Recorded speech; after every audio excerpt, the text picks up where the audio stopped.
Bonjour, bienvenue sur France 3 Noa. Nous sommes le samedi 5 septembre. Dans quelques minutes maintenant partira la Dordogne intégrale 2020. 130 km de course sur la rivière. 13 minutes pour vous faire vivre cette course qui fait environ 10 km à la minute. On va donc se dépêcher. À mes côtés, Philippe Marcheguet, l'organisateur. Bonjour. Bonjour. 10 km à la minute et le départ se fait au petit matin, de nuit. Ça doit faire bizarre quand même. Ça fait un peu bizarre, mais on a l'habitude, puisque sur cette course, il faut embarquer un peu plus tôt, parce qu'il y a beaucoup de monde et ça peut gêner. Alors la Dordogne intégrale, c'est une course, il faut le dire, unique en Europe. C'est vrai, c'est la seule course en Europe, une des seules au monde, de par son format, 130 km à parcourir dans la même journée, et surtout de par le fait qu'elle accueille toutes les embarcations qui se manient à la pagaie. 10 nations représentées en tout. Oui, c'est moins que ce qu'on espérait, puisqu'on était au départ 20 et 650 personnes. Mais on se contente vraiment avec beaucoup de joie de ces 250 personnes et 170 embarcations et 10 pays. Le départ va être donné dans quelques secondes maintenant. Il est 6h45 précise et il y a 250 personnes sur la rivière. Voilà, ça se bouscule un peu au départ forcément, parce que la rivière n'est pas si large que ça. Puis tout le monde veut prendre les bonnes places préférentielles pour le début. On a 25 premiers kilomètres où il y a beaucoup de rapides, beaucoup de rochers, des portions étroites, donc c'est important d'être bien placé. Alors cette année, la Dordogne intégrale a été reportée à 2 reprises donc en raison de la crise sanitaire. Et puis vous avez également limité le nombre de concurrents. Normalement, il y a 650 personnes sur la rivière. Voilà, on a fait un petit peu une limitation en nombre de concurrents, un protocole sanitaire très strict au niveau des ravitaillements, et on a essayé de tout faire pour que ça puisse se dérouler. Et je pense que c'est la première course de canoë-kayak qui s'est déroulée en France cette année. Alors il y a des paddles, il y a des kayaks, il y a des pirogues, chacun y va avec son embarcation. Voilà, c'est vraiment ça. Là, on voit qu'il y a beaucoup de paddles, 1 place, 2 places, kayak, 1 place, 2 places, des pirogues, il y a même des canoës. Là, c'est vous, là, c'est vous. Tout à fait. Là, j'ai eu la chance de participer cette année en C9, en canoë 9 places. Et puis, effectivement, les kayaks de descente sont très adaptés, on en voit ici, très effilés aussi, mais très instables. Alors là, c'est plutôt des kayaks qu'on appelle des store-ski, qui sont très proches des kayaks de descente, mais qui vont très très vite, effectivement. C'est un rapport vitesse-légèreté qui est très important. Alors peu à peu, là, la Dordogne au petit matin, d'abord c'est magnifique, mais peu à peu, eh bien, on va arriver donc du côté de Beaulieu-sur-Dordogne, joli petit village donc en Corrèze. Oui, c'est le premier. Là, on passe sous le pont de Brivezac, qui est juste avant Beaulieu, justement. Donc les 2 premiers sont là, un Gaëtan Guyonnet. Le soleil se lève sur Beaulieu-sur-Dordogne et on passe, non pas donc face au village, mais dans un petit bras de rivière avec une jolie petite vaguelette. Voilà, on a la chance que la commune et la Comcom nous ouvrent la digue spécialement pour la Dordogne intégrale. Voilà, donc ça donne cette vague et qui se passe assez facilement pour les meilleurs, ceux qu'on voit passer. Là, le cas de Pau Boucher aussi, qui est un des grands favoris. Des images magnifiques, hein, vraiment. Et puis le jour se lève, donc ça réchauffe un peu les bras et les cœurs parce qu'on commence à être fatigué. Et là, une jolie petite vaguelette, donc on le disait, facile à passer quand même pour les kayakistes un peu aguerris, mais pas facile pour tout le monde quand même. Tout à fait, il y a pas mal de gamelles à cet endroit-là, en stand-up, en kayak, mais bon, il y a de l'eau, il n'y a pas de risque. Et de belles images, toujours. Comment est-ce qu'on appelle les habitants de Beaulieu-sur-Dordogne ? Les Belloquois. Les Belloquois, voilà. Alors, après Beaulieu-sur-Dordogne, eh bien, la route, ou du moins la rivière, donc, se poursuit. Pour une course comme celle-ci, il faut savoir lire la rivière pour savoir exactement où on doit passer. On ne peut pas passer n'importe où sur cette vague, par exemple. Exactement, il y a pas mal d'endroits où il y a des cailloux, il y a des hauts fonds. La lecture de rivière, c'est aussi, quand il y a plusieurs bras, prendre le bon, prendre celui qui va le plus vite. Le chemin le plus rapide en kayak, c'est pas toujours le plus droit, loin s'en faut. On arrive à la digue de Carénac. Là, il faut savoir trouver la bonne trajectoire, sinon on peut casser le bateau. Exactement, il y a eu malheureusement quelques exemples. Là, il faut vraiment avoir une bonne lecture de l'eau sur cet endroit très spécifique où on voit pas bien, quand on arrive, on voit pas du tout la chute. Donc les meilleurs reconnaissent, puis ceux qui n'ont pas reconnu, souvent ça se sanctionne par une gamelle, ou voilà, par exemple. Là, un canoë 8 places. Et les plus prudents choisissent de débarquer sur une petite île et de porter leur bateau pour éviter de le casser. Oui, il y a une grande liberté sur cette course. On laisse le choix aux gens, soit de choisir de perdre un peu de temps, mais d'être sûr de sauvegarder le bateau. C'est des bateaux très fragiles, très longs, donc avec un gouvernail, donc c'est très particulier. Donc là, il y a pas mal de gens qui choisissent de porter. On va vous laisser profiter un petit peu de ces belles images avant d'écouter quelques petites réactions. C'est vous là, c'est vous. Voilà, on passe lentement, nous, on a bien lu l'eau, mais on ne prend pas de risque, on va le plus lentement possible pour être sûr de ne rien casser. La Dordogne, J'y suis déjà venue en vacances, c'est un peu ma région. À la base, je suis limousine. Donc c'est une rivière magnifique. J'avais vraiment envie de la découvrir sur l'eau et non sur terre. Je m'éclate. Ça reste pour moi la plus belle course de France. Il y a plein de raisons qui me poussent à venir ici. Le paysage, l'ambiance, il n'y a pas de prise de tête. Tous les gens qui sont au départ, que ce soit en kayak, en canoë, en C9, en stand-up, personne ne se prend la tête. Tout le monde est heureux d'être là.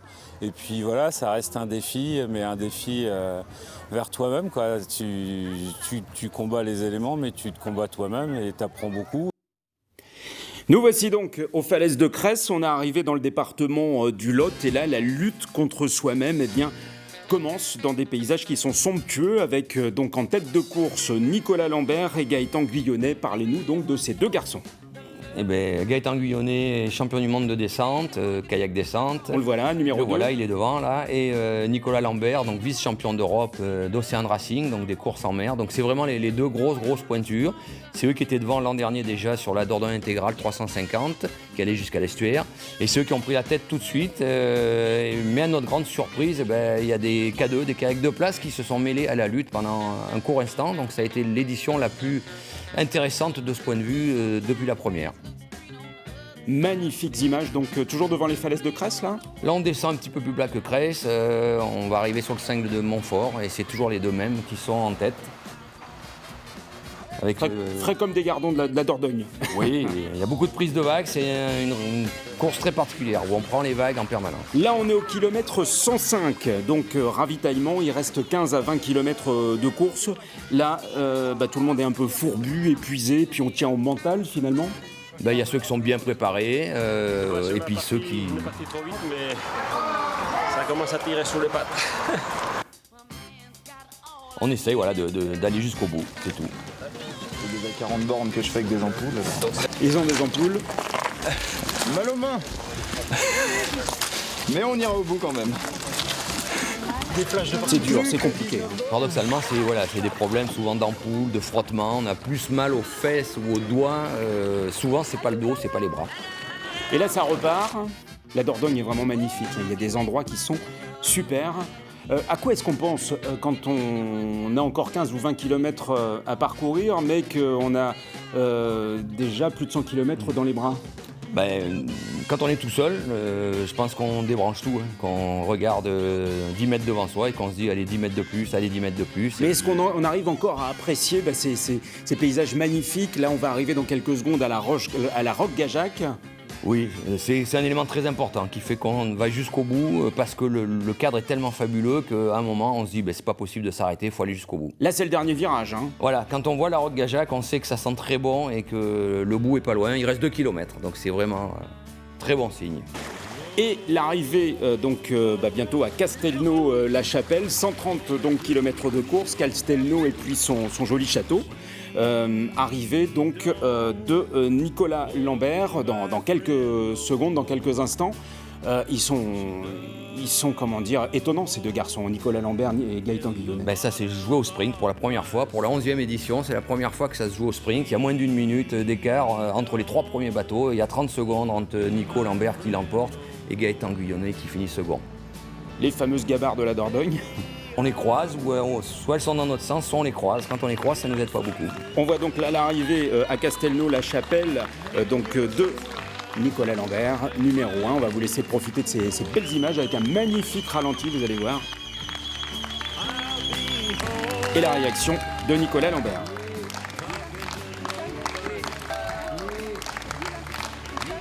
Alors on a fait la course avec Gaëtan, on a pas mal collaboré, un peu comme l'année dernière, donc c'est super. Quand il y avait parce qu'on a chopé beaucoup d'algues cette année-là, du coup c'est en septembre et que c'était décalé, et on s'est vraiment entraîné, on s'est relayé, on s'est nettoyé les gouvernails, donc c'était top cet esprit-là. C'est ce que j'aime moi quand je fais des courses longue distance. Et après que ça se règle sur un sprint, c'est moins bien. J'aime bien le faire à la pagaie avant ou sur des opportunités différentes, mais bon là il a fallu sortir les bras, et c'est vrai que c'était difficile parce que Gaëtan j'avais déjà vu l'année dernière ses capacités et son potentiel, et je savais que c'était pas course gagnée, et loin de là. Donc l'arrivée du Viennois Gaëtan Guyonnet, il est de chez nous, de Nouvelle-Aquitaine, frais comme un goujon de la Dordogne. Il arrive 30 secondes derrière donc Nicolas Lambert. On l'écoute. On est parti assez vite pour écrémer, pour étirer le groupe. Et ensuite, après, à partir de Carénac, là, ça a été dur. J'ai eu un peu un contre-coup avec Nicolas. C'était un peu chacun son tour, des coups de moins bien. Et là, après, sur les 10 derniers kilomètres, ça commençait à redevenir un peu nerveux pour savoir qui allait sprinter parce que ça allait se régler au sprint. Et puis, on était tous les deux dans la vague du K2. J'ai pas été vigilant. Il est parti. Le K2 a fait écran et voilà, j'ai raté la vague. Mais de toute façon, même si j'avais pris la vague, je pense que la messe était dite. Quelques autres réactions, dont celle d'Olivier Darieux-Merlou, premier en stand-up paddle. Voilà, kilomètre 100, ça a vraiment commencé à tabasser fort la chaleur. Et j'avais beaucoup donné dans la première partie de course pour essayer de me placer à l'avant et de bien m'installer. Je m'étais entraîné pour ça, quoi. Et là, j'ai eu un coup de mou, donc j'ai laissé un peu passer ça. Et je me suis dit, voilà, c'est un moment un peu délicat à passer, mais je savais que je m'étais entraîné pour, donc ça allait revenir, les bonnes sensations. Et dès que le moteur a bien voulu se remettre en marche, c'était cool, quoi. La première féminine, en kayak une place, les K1. Le fait de se dépasser et d'aller jusqu'au bout, que c'est pas donné à tout le monde. Quand on voit déjà le nombre de filles inscrites au départ, malheureusement c'est pas énorme. Donc à l'arrivée c'est déjà pas mal d'y être. Et puis là, Philippe, c'est vous dans un bateau à 9 places, mais là vous êtes 13, il faut vous m'expliquer. On a décidé que les 14 membres de l'équipage goûteraient le plaisir de finir la ligne ensemble. Ça a flotté un peu bas sur l'eau, mais c'était ce qu'on s'était donné comme pari. Parce que la Dordogne intégrale se fait aussi en relais, c'est ça? Exactement. Bien, écoutez, il est presque l'heure donc de conclure. Un mot donc sur cette édition 2020 un peu spéciale puisque retardée donc à 2 reprises. Très spécial, mais on est très très heureux d'être allé jusqu'au bout de notre volonté de la faire. On remercie vraiment tous les concurrents. Il y a des gens qui ont couru en moins de 9 heures cette année en kayak, 10h30 pour les meilleurs stand-up, donc c'est des temps extraordinaires avec un débit qui était un peu faible. Mais on se souhaite juste un rendez-vous pour l'an prochain, pour le 15 mai, puisque la 12e édition, ça sera le 15 mai, sur le même format. On vous remercie. On vous laisse également vous profiter donc de ces belles images. Merci et puis donc à très bientôt sur NOAA.